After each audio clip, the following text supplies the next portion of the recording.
आज की कहानी मुंबई से है, लेकिन इससे पहले कि मैं कहानी की शुरुआत करूं, आप लोगों को एक कहावत याद दिलाना चाहता हूं। वो कहते हैं ना कि बेवकूफ दोस्त से समझदार दुश्मन ज्यादा अच्छा होता है। लेकिन सोचिए, अगर कोई दुश्मन हो और वो बेवकूफ भी हो तो क्या हो। आज की कहानी को सुनने के बाद आपको कुछ ऐसा ही पता पड़ेगा, ऐसा ही एहसास होगा, जिसमें आपको एक ऐसे दुश्मन के बारे में जानकारी मिलेगी जो दुश्मन तो था मगर था बहुत बड़ा बेवकूफ। आइए शुरुआत करते हैं। मुंबई में बहुत ही पॉश और बहुत ही मशहूर इलाका है मालाबार हिल्स। आप सारे लोगों ने नाम जरूर सुना होगा। और इसी मालाबार हिल्स में एक और लोकेलिटी है जिसे कहते हैं नेपियन सी रोड।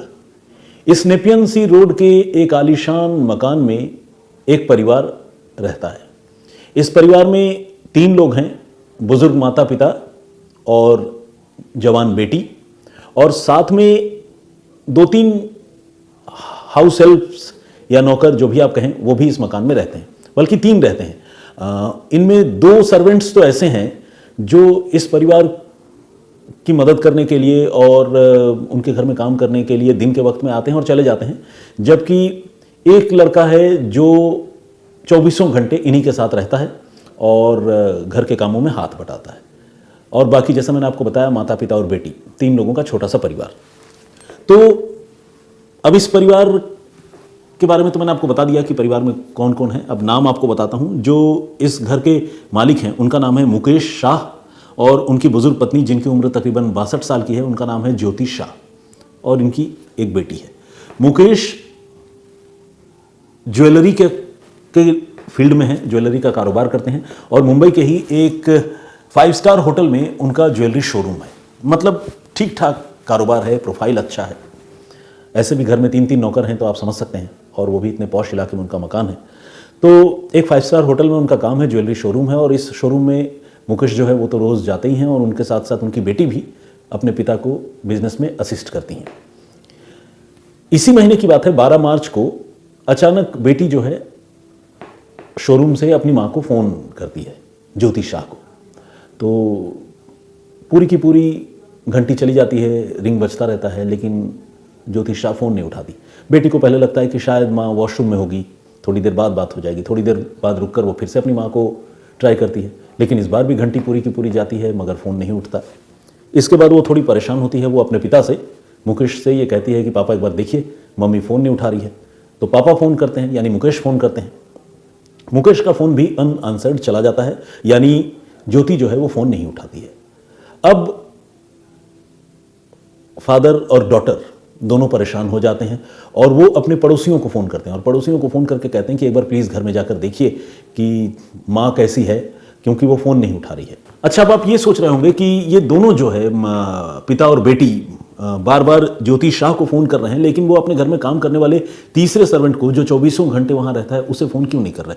तो इसका जवाब ये है कि वो अपने तीसरे सर्वेंट को, जो राउंड द क्लॉक 24 घंटे उस परिवार के साथ रहता है, उसे फ़ोन तो कर रहे हैं, लेकिन उसका फ़ोन स्विच ऑफ है। तो यहाँ दिक्कत यह है कि सर्वेंट का फ़ोन स्विच ऑफ है और ज्योति शाह का मोबाइल फ़ोन जो है वो उठ नहीं रहा है। और जैसा मैंने आपको बताया कि ये दोनों फिर अपने पड़ोस में रहने वाले लोगों को फ़ोन करते हैं और कहते हैं कि एक बार प्लीज़ जाकर चेक कीजिए, घर में कोई फ़ोन नहीं उठा रहा है। खासकर वो बेटी बताती है कि मेरी माँ फ़ोन नहीं उठा रही है। तो पड़ोसी जाते हैं और वो डोरबेल बजाते हैं, लेकिन कोई फ़ायदा नहीं होता और अंदर से कोई आवाज़ नहीं आती, दरवाज़ा बंद है। अब जो आस पड़ोस के लोग हैं वो फिर से फ़ोन करते हैं उनकी बेटी को और मुकेश शाह को बताते हैं कि भाई कोई रिस्पॉन्स नहीं है, अंदर से कोई भी जवाब नहीं दे रहा है, हमने नॉक करके भी देख लिया, घंटी बजा ली। अब पापा और बेटी काफ़ी परेशान हो जाते हैं। वो फ़ौरन अपना ज्वेलरी का जो शोरूम है 5 स्टार होटल में, उसे बंद करते हैं और दौड़ते भागते जल्दबाजी में पहुंचते हैं अपने घर वापस, नेपियन सी वाले हाउस में, मकान में। और यहाँ आकर देखते हैं कि वाकई अंदर से कोई रिस्पॉन्स नहीं है और दरवाज़ा जो है लॉक है, बंद है। इसके बाद चूँकि उनकी परेशानी बहुत बढ़ जाती है, घर में बुज़ुर्ग माँ, खासकर लड़की बहुत परेशान होती है कि बुज़ुर्ग माँ अकेली हैं और इस तरह से कोई जवाब नहीं आ रहा है, सर्वेंट जो है उसका फ़ोन स्विच ऑफ आ रहा है। तो वो दरवाज़ा जो है तोड़ देते हैं आसपास के लोगों की मदद से और किसी मैकेनिक को बुलाकर दरवाजे का लॉक जो है वो तोड़ देते हैं और तोड़ने के बाद अंदर दाखिल होते हैं और अंदर दाखिल होकर वो देखते हैं कि ज्योति शाह अपने बिस्तर पर लेटी हैं। लेकिन ये नींद वाला लेटना नहीं है, बल्कि उन्हें देखकर लगता है कि शायद उन्हें कुछ हो गया है। और घर के सामान भी, वो कुछ सामान जो बेडरूम में हैं वो चीज़ें जो है वो बिखरा हुआ पाते हैं। साथ ही ज्योति शाह के कुछ कपड़े भी वो अस्त व्यस्त पाते हैं और ये देखकर वो बुरी तरह घबरा जाते हैं। उनको लगता है कि कोई तो मेडिकल इमरजेंसी है, कुछ तो इनके साथ ज़रूर हुआ है। फिर वो आनन फानन में ज्योति शाह को उठाकर उसी हाल में अस्पताल लेकर जाते हैं, मगर अफसोस वो इस दुनिया में नहीं है। डॉक्टर उन्हें ब्रॉट डेड करार देते हैं, यानी बताते हैं कि अस्पताल लाए जाने से पहले ही उनकी मौत हो चुकी है। और जो सिम्टम्स बॉडी पर नज़र आते हैं उसे देखकर डॉक्टर बताते हैं कि ये मामला जो है नॉर्मल डेथ का नहीं है और उन्हें शक है कि शायद ज्योति शाह की हत्या की गई है और गला दबाकर की गई है। नेक में कुछ स्ट्रैंगुलेशन मार्क डॉक्टर्स को नज़र आते हैं। इसके बाद पुलिस की इस पूरे कहानी में एंट्री होती है। पुलिस डेड बॉडी को अपने कब्जे में लेती है और उसे पोस्टमार्टम के लिए भिजवाती है और साथ ही ये भी जांच शुरू करती है कि आखिर ज्योति शाह के साथ ऐसा किसने किया होगा। हालांकि पोस्टमार्टम रिपोर्ट जो है एक फॉर्मेलिटी है। ऊपरी तौर पर जब डॉक्टर्स ये बताते हैं कि इस डेथ के पीछे स्ट्रैंगुलेशन जैसी वजह उन्हें लग रही है, तो पुलिस को ऑब्वियसली, पुलिस भी डेड बॉडी देखती है, पुलिस भी रियलाइज़ करती है। तो पुलिस जो है इस मामले की तफ्तीश शुरू करती है कि स्ट्रैंगुलेशन के पीछे कौन हो सकता है, क्या है, और पोस्टमार्टम रिपोर्ट के आने का भी इंतज़ार करती है। लेकिन ये मामला देखा जाए तो एक तरह से ओपन एंड शट है, क्योंकि जैसा कि मैंने आपको बताया कि उस मकान में 3 सर्वेंट्स हैं, जिनमें 2 सर्वेंट तो ऐसे हैं जो दिन के वक्त में आते हैं काम पर और फिर चले जाते हैं, और एक सर्वेंट ऐसा है जो 24 घंटे रहता है। और वो 24 घंटे रहने वाला सर्वेंट जो है ज्योति शाह की हत्या के बाद से ही गायब है। इन्होंने 12 मार्च को लेट आफ्टरनून को ज्योति शाह को फ़ोन किया था और उसके बाद शाम होते होते ये कहानी और उनकी मौत की बात सामने आ गई। लेकिन वो लड़का गायब हो चुका था। क्योंकि घर में सीसीटीवी कैमरे लगे हैं, सोसाइटी में सीसीटीवी कैमरे लगे हैं, सिक्योरिटी काफ़ी अच्छी है, तो घर वालों ने सीसीटीवी कैमरे को एग्जामिन करना शुरू किया। और जब वो सीसीटीवी कैमरे को चेक करने लगे तो उन्होंने देखा कि जो उनका 24 घंटे वाला सर्वेंट है, 19 साल का नौजवान लड़का कन्हैया कुमार, जिसका ताल्लुक बिहार से है, बिहार का रहने वाला है, वो दोपहर के वक्त में जैसे ही ज्योति अपने बेडरूम में जाती है दोपहर के खाने के बाद, लंच करने के बाद आराम करने के लिए, थोड़ी देर बाद ये लड़का भी ज्योति शाह के पीछे उनके कमरे में पहुंच जाता है। और तकरीबन 10 से 15 मिनट बाद ये लड़का बेडरूम से बाहर निकलता है और बाहर निकलने के बाद उसके पास एक बैग है, कुछ सामान बटोरता हुआ वो घर से बाहर निकल जाता है। ये पूरा सीक्वेंस जो है वो सीसीटीवी कैमरे में घर वालों को, पुलिस को, सबको नज़र आता है। और इस सीसीटीवी फुटेज को देखकर ये बात बिल्कुल शीशे की तरह साफ हो जाती है कि ज्योति शाह की हत्या जो है उन्हीं के घर में काम करने वाले 19 साल के कन्हैया कुमार ने की है। और न सिर्फ हत्या की है, बल्कि हत्या करने के बाद कुछ कीमती चीज़ें, कुछ वैल्यूएबल्स, उनके जेवरात वगैरह लूट कर वो लड़का भाग चुका है और घर में ताला लगाकर चला गया था। ये बात साफ हो जाती है। शाह परिवार जो है वो गम में डूब जाता है, मातम में डूब जाता है और साथ ही पुलिस जो है अब कन्हैया कुमार की तलाश शुरू कर देती है। यहाँ इससे पहले कि कहानी और आगे बढ़े, मैं आपको ये भी बताना चाहता हूँ, 12 तारीख को ये हत्या होती है और कन्हैया कुमार नाम के जिस लड़के को इन्होंने अपने घर में अपॉइंट किया था, उसे अपॉइंटमेंट दिए हुए, यानी नौकरी दिए हुए महज 48 घंटे का वक्त गुजरा था, यानी 10 मार्च को उन्होंने कन्हैया को नौकरी पर रखा था। लेकिन अच्छी बात यह थी कि कन्हैया को उन्होंने रैंडमली किसी के कहने पर अपने घर में नहीं रख लिया, बल्कि कन्हैया के पिता संजय पंडित, वो भी उसी सोसाइटी में, जिस सोसाइटी में ये मकान है, सिक्योरिटी गार्ड के तौर पर काम करते थे। यानी संजय पंडित के कहने पर और उसके एक्नॉलेज करने पर उसके 19 साल के बेटे को शाह परिवार ने अपने यहाँ नौकरी दी थी। तो यहाँ एक कनेक्शन था और कन्हैया के डॉक्यूमेंट्स और सारी ज़रूरी चीज़ें भी शाह परिवार के पास मौजूद थी। तो कहने का मतलब ये कि एक तरफ तो ओपन एंड शट केस इस मायने में था कि सीसीटीवी फुटेज में कातिल और उसकी एक्टिविटी दिख रही थी, और दूसरा ये कि कातिल जो है उसे लेकर पुलिस और घर के लोग क्लूलेस नहीं थे। उन्हें पता था कि ये किसका बेटा है, कहाँ रहता है और क्या हुलिया है, तस्वीर कैसी है, सारा कुछ था। तो पुलिस को जब ये सारी चीज़ें मिली तो पुलिस ने तफ्तीश शुरू की और सबसे पहले जो संजय पंडित सिक्योरिटी गार्ड है उसी से पूछताछ की। संजय को अपने बेटे की इस करतूत के बारे में कुछ भी नहीं पता था और जब पुलिस ने इस घटना के सामने आने के कुछ ही देर बाद जब उसे पकड़ा और उससे पूछताछ की तो उसने कहा कि उसे नहीं पता कि उसका बेटा कन्हैया भाग चुका है या उसने किसी की हत्या की है। पुलिस को बात समझ में आ गई कि वो संजय जो है झूठ नहीं बोल रहा है, सिक्योरिटी गार्ड। तो पुलिस ने फिर संजय को अपने पास एक तरह से देखा जाए तो हिरासत में रखा और उसके मोबाइल फ़ोन को अपने कब्जे में ले लिया, क्योंकि पुलिस को ये पूरा यकीन था कि इस घटना को अंजाम देने के बाद बेटा जब यहाँ से फरार हो चुका है, तो जाहिर है वो कभी ना कभी अपने पिता को फ़ोन ज़रूर करेगा।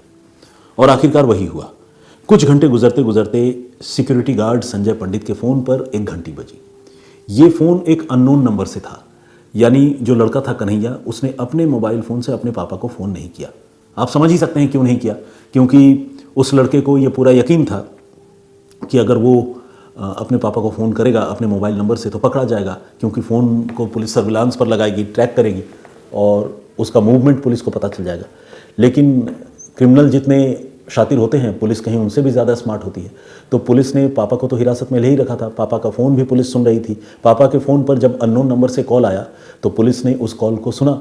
पता चला कि ये फ़ोन जो है वो कन्हैया कुमार ही कर रहा है, और कन्हैया कुमार ये बता रहा है कि वो अभी इस वक्त एक ट्रेन में है और ट्रेन में बैठकर वो सीतामढ़ी अपने होम टाउन जा रहा है। वो अपने पापा को इसके बारे में इन्फॉर्म करता है, मर्डर के बारे में कुछ नहीं बताता, और बताता है कि वो अभी जो है ऑलरेडी ट्रेन में बोर्ड कर चुका है और ट्रैवल कर रहा है, उसे काम में मन नहीं लग रहा था। संजय पंडित चूंकि पुलिस की हिरासत में था, सिक्योरिटी गार्ड, तो जाहिर सी बात है वो ये सब तो अपने बेटे को बता नहीं सकता पुलिस की मौजूदगी में कि बेटा पुलिस तुम्हें ढूंढ रही है या तुमने कत्ल क्यों किया। संजय पंडित ने भी उसकी बातें सुनी और हाँ में हाँ मिलाई पापा ने। और इसके बाद पुलिस ने जैसे ही उसने फ़ोन रखा, पुलिस ने इस दूसरे वाले नंबर को सर्विलांस पर लगा दिया और पुलिस ने ये चेक करना शुरू किया कि ये नंबर इस वक्त कहाँ पर लोकेट हो रहा है, कहाँ पर दिख रहा है। पुलिस ने देखा कि वो फ़ोन नंबर जिस नंबर से कातिल कन्हैया कुमार ने फ़ोन किया था, वो फ़ोन इस वक्त नासिक में है। तो उसका लोकेशन पुलिस को पता चल गया और पुलिस को ये भी पता चला कि एक जो रूट है ट्रेन की मुंबई से बिहार की ओर जाने वाली, वो उस रूट पर चलने वाली किसी ट्रेन में ये फ़ोन है, क्योंकि वो फ़ोन का लोकेशन भी जो है, उसके टावर्स भी जो है वो चेंज हो रहे थे। और जाहिर है जब बेटा बोल ही रहा है फ़ोन पर अपने पापा को कि मैं ट्रेन में हूँ, तो ये भी समझने में कोई दिक्कत है नहीं कि वाकई वो ट्रेन में ही बैठा हुआ है और किसी को पैसेंजर के नंबर से वो उसे फ़ोन कर रहा है। तो खैर ये नंबर तो पुलिस के पास आ ही गया। जो किलर है कन्हैया कुमार, उसका नंबर भी पुलिस के पास पहले से था, क्योंकि पापा को ऑलरेडी पुलिस हिरासत में ले चुकी थी, और शाह परिवार के पास भी उसका फ़ोन नंबर था, लेकिन वो स्विच ऑफ था। पुलिस ने ये दोनों फ़ोन नंबर, साथ ही कन्हैया कुमार की तस्वीरें, उसके सीसीटीवी के ग्रैब, ये सारी चीज़ें फ़ौरन उसकी एक फ़ाइल बनाई, एक जगह उसे अरेंज किया और उसे भेजा नासिक के बाद जो रेलवे स्टेशन पड़ता है भुसावल, वहाँ की पुलिस को, वहाँ की जीआरपी को। जीआरपी यानी गवर्नमेंट रेलवे पुलिस, ये स्टेट गवर्नमेंट की पुलिस होती है, और रेलवे स्टेशन और आसपास जो क्राइम इंसिडेंट होते हैं उसको इन्वेस्टिगेट करना और उसे रोकना, लॉ एंड ऑर्डर देखना, ये सब इस पुलिस का काम है। तो जीआरपी को मुंबई पुलिस ने कन्हैया की तस्वीर और सारे डिटेल्स भेजे और बताया कि ट्रेन अभी नासिक में है, भुसावल की तरफ बढ़ रही है, आप इस लड़के को लोकेट कीजिए और इसे भुसावल में उतार लीजिए, गिरफ्तार कर लीजिए, क्योंकि ये मर्डर का एक्यूज्ड है। जीआरपी फौरन एक्टिव हुई, भुसावल की तस्वीर उनके पास थी, और कन्हैया कुमार को जैसे ही ट्रेन भुसावल रेलवे स्टेशन पहुंची, पुलिस वालों ने दबोच लिया, उसे नीचे उतारा और फिर नीचे उतारने के बाद मुंबई पुलिस को खबर दी। मुंबई पुलिस की एक टीम आई और उसने कन्हैया कुमार को अपनी हिरासत में लिया और हिरासत में लेने के बाद मुंबई लेकर आई।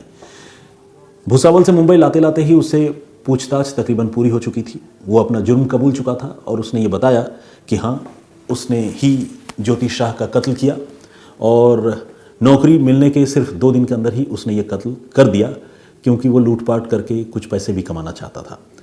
तो पुलिस ने पूछा कि तुमने कत्ल क्यों किया, तुम अगर अमीर बनना चाहते थे या पैसे कमाना चाहते थे, तुम चोरी करके भी जा सकते थे, तुमने किसी की जान क्यों ले ली।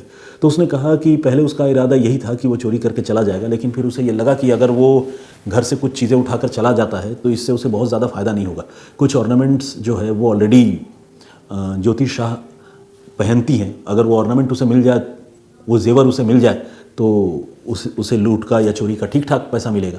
तो इसलिए उसने ज्योति शाह का कत्ल किया और उसका ये कहना था कि इसकी प्लानिंग उसने अपने ज्वाइनिंग के अगले ही दिन यानी 11 मार्च को ही बना ली थी। 10 तारीख को उसने ज्वाइन किया था और 12 मार्च को उसने इस घटना को अंजाम दिया। और उसने बताया कि मुझे बुजुर्ग ज्योति शाह की हत्या करने में 10 मिनट से ज़्यादा नहीं लगे। और उसकी ये बात बिल्कुल सही थी। सीसीटीवी फुटेज में यह दिख भी रहा था कि कमरे में जाने के 10 से 15 मिनट के अंदर जो है वो लड़का बाहर निकल आया। तो यानी इन्हीं 10 मिनटों में उसने ज्योति शाह की गला घूंटकर हत्या भी कर दी।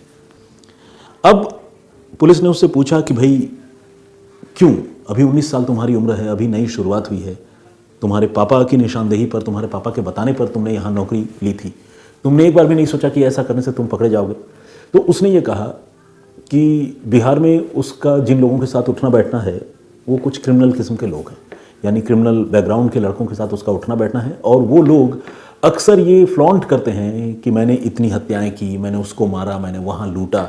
तो ये लड़का 19 साल का लड़का, बहुत ज़्यादा उम्र तो है नहीं, आप जानते हैं, ये लड़का उन क्रिमिनल जिनके साथ वो उठता बैठता है उनसे बातचीत कर करके कुछ इतना इन्फ्लुएंस्ड हो गया था कि इस लड़के को ये लग रहा था कि अगर वो भी एक मर्डर कर दे तो उन क्रिमिनल के बीच जाकर शान से अपनी कॉलर ऊंची करके उनके साथ उठ बैठ पाएगा और अपना कद उसका क्राइम की दुनिया में ऊंचा हो जाएगा। और उसका इरादा ये था कि वो मुंबई में कत्ल करके यहाँ से कीमती चीज़ें लूटपाट करके बिहार जाए और अपने दोस्तों को बीच में वो फ्लॉन्ट करे, यानी शेखी बघारे कि देखो मैंने भी वहाँ एक कत्ल किया है और ये लूटपाट की चीज़ें मैं लेकर आया हूँ। तो ये बेवकूफ़ाना भी है, बचकाना भी है। इसलिए मैं बेवकूफ़ाना कह रहा हूँ क्योंकि एक तो कत्ल करने का कोई मेजर मोटिव नहीं, पहली बात।